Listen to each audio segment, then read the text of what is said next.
What advice to give to new aspirants, people just entering the spiritual path with all of their fresh enthusiasm? The most important thing in spiritual life, especially in the beginning, is satsanga. And satsang means you need to be with people who think like you do. That is the key towards changing your thinking and developing new habits.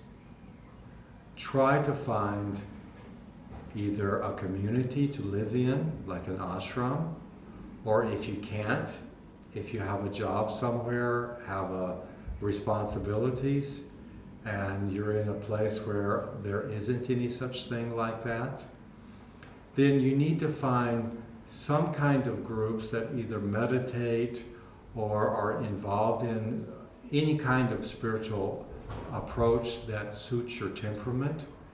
And it may not be the exact one that you want, but you need some support to change your thinking.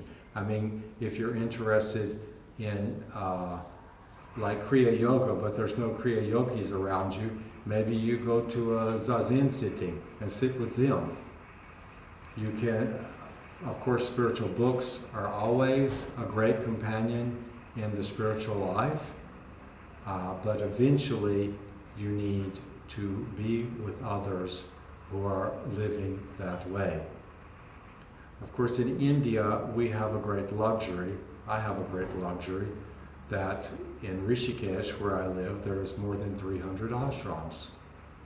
And I've lived most of my life in that kind of setting. Of course, I chose that. And everyone has the freedom to choose certain things and to give up certain things that are not so necessary. As we go in the spiritual path and our values change, sometimes things that we don't really need or old ways of behaving, old ways of living naturally fall away. Even friends fall away who aren't ready to continue in either a similar way as us or in unfolding and continue to grow.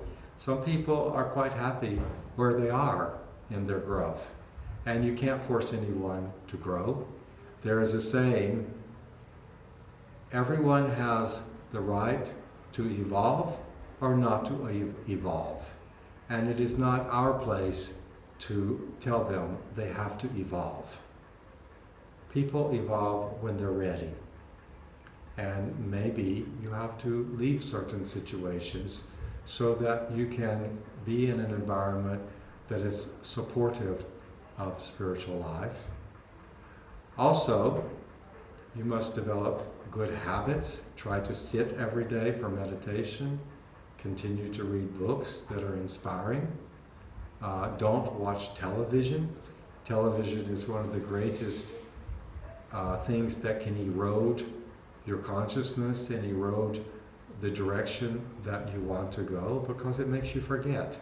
It creates like a hypnotic dream that is an escape for people, and you tend to forget all that you cherish and value so much when you do that. I'm not saying never to watch anything. If you want to watch something, choose a movie. Choose a spiritual movie, or choose a movie that has some kind of meaning to it to watch if you want some. I watch movies sometimes, I like movies, but I don't watch television ever. And I choose certain types of movies. Usually there's some kind of spiritual movie, or something not too violent, or not too disturbing to the mind, something that's inspiring, hopefully. So I reiterate, the most important thing for someone in the spiritual path is satsang. If you have satsang with others long enough, and if you develop the proper habits of meditation, then gradually your own thinking changes and your thoughts become satsang. They say that in the beginning of the spiritual path, your mind is your greatest enemy. And later in the spiritual path, your mind becomes your greatest friend. Yogananda once said about satsang, environment is more powerful than willpower. So don't think that it's easy to use your own willpower and just overcome whatever influences that are around you.